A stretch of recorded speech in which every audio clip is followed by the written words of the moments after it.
السلام علیکم ورحمۃ اللہ وبرکاتہ۔ الحمد للہ وحدہ والصلاة والسلام علی من لا نبی بعدہ، اما بعد۔ اعوذ باللہ من الشیطان الرجیم، بسم اللہ الرحمن الرحیم۔ قل للمؤمنین یغضوا من ابصارہم، صدق اللہ۔ خواتین و حضرات، آج جو موضوع آپ کے سامنے پیش کیا جائے گا وہ ہے اجنبی عورت کو دیکھنا شریعت میں کیسا ہے۔ اجنبی یعنی غیر محرم عورت۔ امام نووی رحمۃ اللہ علیہ جو آیت لائے ہیں وہ یہ ہے، قل للمؤمنین یغضوا من ابصارہم، مومن مردوں سے کہہ دیجئے کہ وہ اپنی نگاہیں پست رکھیں، نیچی رکھیں، اپنی نگاہیں نیچی رکھیں۔ پھر دوسری آیت جو امام نووی رحمۃ اللہ علیہ لائے ہیں وہ یہ ہے، ان السمع والبصر والفؤاد کل اولئک کان عنہ مسئولا، بے شک کان، آنکھ اور دل، ان سب سے قیامت کے دن سوال کیا جائے گا۔ مطلب آنکھ سے تم نے کیا دیکھا، کان سے تم نے کیا سنا، دل میں تمہارے کیا کیا خیالات، کیا کیا باتیں، کیا کیا چیزیں آتی تھیں، یہ سب سوالات کیے جائیں گے۔ تو معلوم یہ ہوا کہ آنکھ، مومن کی آنکھ جو دیکھے گی اس سے بھی پوچھا جائے گا کہ تم نے جائز دیکھا، ناجائز دیکھا، حلال دیکھا، حرام دیکھا، صحیح جگہ دیکھا، غلط جگہ دیکھا۔ تو اجنبی عورت کو ضرورت کے بغیر شریعت میں دیکھنا حرام ہے، یعنی بری نگاہ سے یا کسی اور نگاہ سے بلا ضرورت بھی دیکھنا شریعت میں حرام ہے۔ حضرت ابو ہریرہ رضی اللہ تعالیٰ عنہ راوی ہیں، حدیث ہے، نبی کریم صلی اللہ علیہ وسلم فرماتے ہیں، کتب علی ابن آدم نصیبہ من الزنا، کہ ابن آدم یعنی انسان کے لیے اس کے زنا کا حصہ لکھ دیا گیا، وہ یقیناً اسے پانے والا ہے۔ کیا کیا ہے؟ العینان، آنکھوں کا زنا، یعنی غیر محرم عورت کو دیکھنا، یہ آنکھ کا زنا ہے۔ آنکھوں کا زنا، کانوں کا زنا۔ کانوں کا زنا کیا ہے؟ حرام آواز کو سننا یا حرام چیز کو سننا۔ اسی طریقے سے زبان کا زنا بھی ہے۔ زبان کا زنا کیا ہے؟ ناجائز باتیں کرنا، کسی کی خوبصورتی کو غلط معنوں میں پیش کرنا، یا اپنے جائز رشتے کے علاوہ غلط رشتوں کے بارے میں کچھ بات چیت کرنا، یا جو بھی بد اخلاقی کی باتیں ہیں یہ سب کرنا، یہ زبان کا زنا ہے۔ پھر فرمایا ہاتھ کا زنا ہے، یعنی ہاتھ کا غلط استعمال، کسی کے بدن پر ناجائز طریقے سے، ناحق طریقے سے یا بدنیتی کے ساتھ رکھنا۔ پاؤں کا زنا، غلط کام کی طرف چل کر جانا، ناجائز کام کی طرف چل کر جانا، یہ پاؤں کا زنا ہے۔ اور سب سے بڑا زنا دل کا خواہش کرنا اور آرزو کرنا، یہ دل کا زنا ہے۔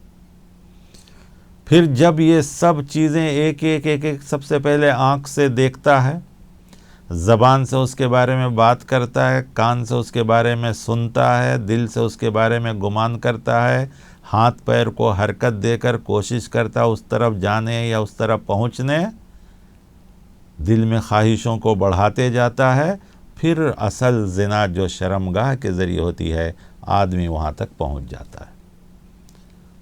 پہلا اسٹیپ جو ہے دیکھنے والا، جو زنا کی پہلی سیڑھی ہے، اسلام نے اسی کو بند کر دیا۔ کہا غیر عورت کو بلا ضرورت دیکھنا حرام ہے۔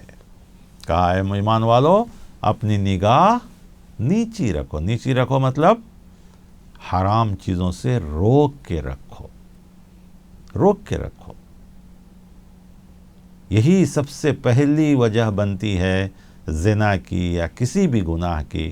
تو پہلے ہی اسٹیپ جو ہے، پہلی ہی سیڑھی کو اسلام نے ختم کر دیا کہ نہ دیکھو گے، نہ تمہارے دل میں خواہش پیدا ہوگی، نہ تمہاری زبان اس کے بارے میں بات کرے گی، نہ تمہارے کان اس کے بارے میں سننے چاہیں گے، نہ دل میں تمہارے اس کے بارے میں آرزو تمنا خواہشیں ہوں گی، نہ پھر اس کی طرف تم چل کر جاؤ گے، نہ اپنے ہاتھ سے اس کے لیے کچھ کرو گے، اور یہاں تک کہ تم آخر تک اس گناہ تک پہنچ جاؤ گے.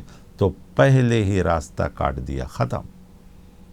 لیکن آج اتنے اچھے اصول پہ کہاں ہمارے لوگ، ہم لوگ سمجھتے ہیں کہ پردہ، یہ وہ، نگاہیں نیچی رکھنا، زبان بند رکھنا سب صرف عورتوں کے لیے. نہیں، یہاں تو اس آیت میں پہلے مردوں کے لیے کہا گیا، بعد میں عورتوں کے لیے کہا گیا کہ مرد بھی نگاہ نیچی رکھیں، عورتیں بھی نگاہ نیچی رکھیں. تو لہذا یہ برائی جس سے سوسائٹی تباہ ہو جاتی ہے، نسلیں تباہ ہو جاتی ہیں، جنریشن تباہ ہو جاتے ہیں، اسی لیے اسلام نے اس کو پہلے ہی راستے پہ بند کر دیا. ورنہ جن ملکوں میں یہ سب چیزیں ہیں، جس کو اسکولوں میں کوئیڈ ایجوکیشن کے نام پر، کالجوں میں کوئیڈ ایجوکیشن کے نام پر، مجلسوں میں، محفلوں میں بے پردگی کے نام پر، آخر معاشرہ، سوسائٹی تباہ کیسے ہوتا ہے؟ انہی سب وجہ سے تباہ ہوتا ہے. اب اسلام ان چیزوں کو جب ختم کرتا ہے، لوگ تو اسلام میں عورت پر ظلم ہے. تو بھائی عورت کو ننگا نچانا یہ کون سی شرافت ہے؟ جیسے کسی شاعر نے کہا تھا، عورتوں نے جنم دیا مردوں کو، مردوں نے اسے بازار دیا.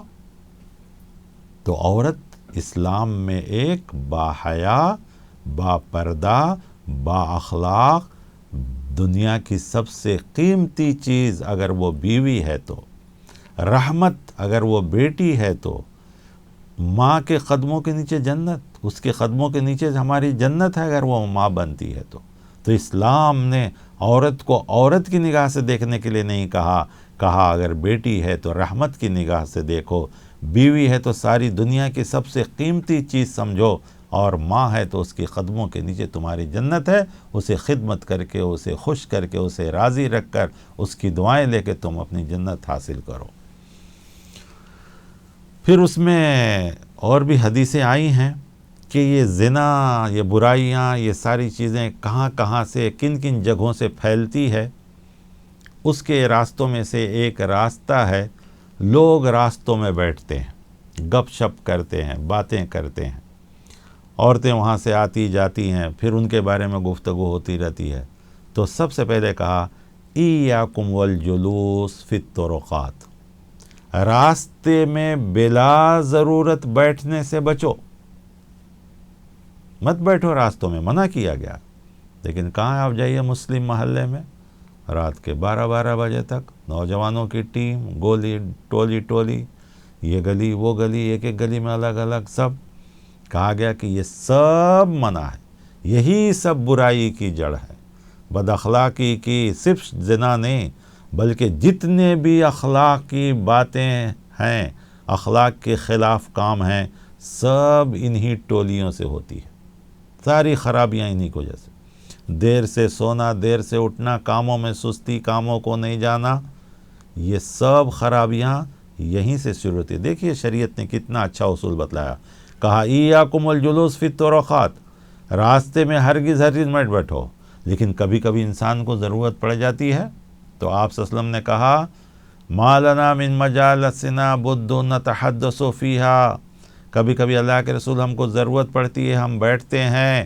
تو آپ نے کہا فَإِذَا أَبَيْتُمْ إِلَّا الْمَجْلِسِ فَاعْتُوا الطَّرِيقَ، کہ اگر تم راستے میں بیٹھنا چاہتے ہو اور اس کے بغیر نہیں ہو سکتا تمہارا گزارا، یعنی بالکل ضروری ہے، تو کہا اس کا حق ادا کرو.